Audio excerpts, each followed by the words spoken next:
Je vais vous reparler ce soir, dans cette nuit du samedi au dimanche 2 à 3 décembre 2017, de l'androgyna, mais sous un autre angle. La question que je me suis posée, c'était de savoir si finalement l'androgyna se situe au niveau des individus ou au niveau de l'humanité tout entière. Et la deuxième hypothèse, c'est-à-dire Adam désignant l'homme en général, et pas un individu en particulier, est assez heuristiquement intéressante, car elle nous dirige vers une conscience de la dualité au sein même de l'humanité. Et je ne parle pas ici des rapports entre les hommes et les femmes, puisque l'apparition dans la Bible de la femme est postérieure à l'androgyna. C'est un troisième facteur, en quelque sorte, troisième terme. Mais je pense que la dualité entre notamment les peuples sémitiques, qui sont à l'origine des deux grandes religions du monothéisme, l'islam et le christianisme, que sont le peuple arabe et le peuple hébreu, tous les deux liés à des langues très proches, qu'on qualifie de sémitiques, en référence à un des fils de Noé, Shem. Et d'autre part, le reste des populations, justement. Donc cette verticalité juive et arabe, qu'on retrouve d'ailleurs célébrée avec les deux fils d'Abraham, Isaac et Ismaël, fils d'Agar, traditionnellement considéré comme l'ancêtre du peuple arabe. Je me suis demandé si cette dualité androgynale, masculin-féminin quelque part, ne serait pas liée justement à cette confrontation entre intérieure à l'humanité, interne à l'humanité, intestine, entre justement les peuples sémitiques et les peuples ariens en quelque sorte. Les peuples sémitiques étant des peuples matriciels dans la verticalité, et les peuples ariens étant plutôt dans l'horizontalité en fait, c'est-à-dire ne s'inscrivant pas spécialement dans le temps, mais dans l'espace, donc dans la quantité.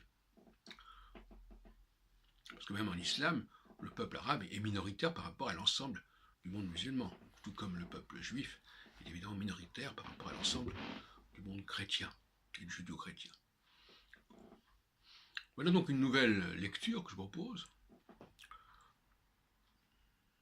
qui me paraît plus intéressante, plus innovante que l'éternel retour sur la question de l'androgyna, qui finalement,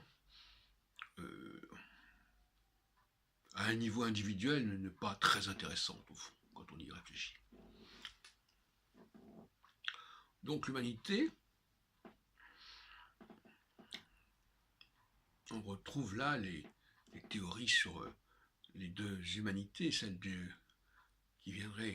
qui correspondrait à l'homme de Cro-Magnon, qui aurait dominé l'humanité correspondant à l'homme de Néandertal.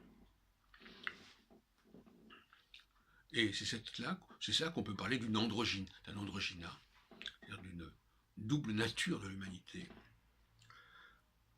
Et donc par conséquent,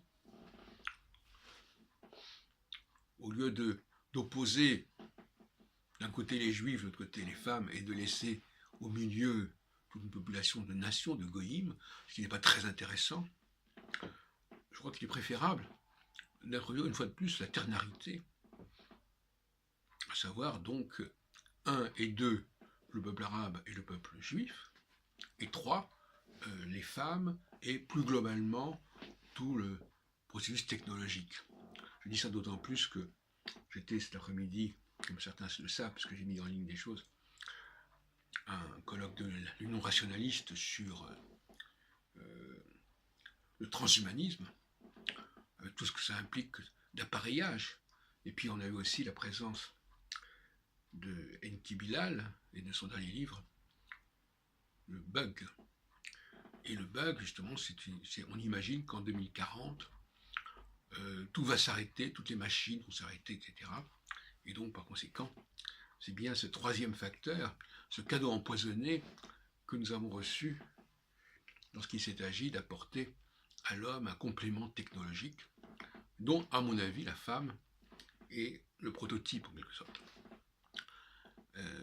Puisque j'ai étudié souvent son mode de fonctionnement, qui est à mon avis très proche de celui de la machine, notamment dans le processus d'émission. Elles émettent beaucoup plus qu'elles n'écoutent.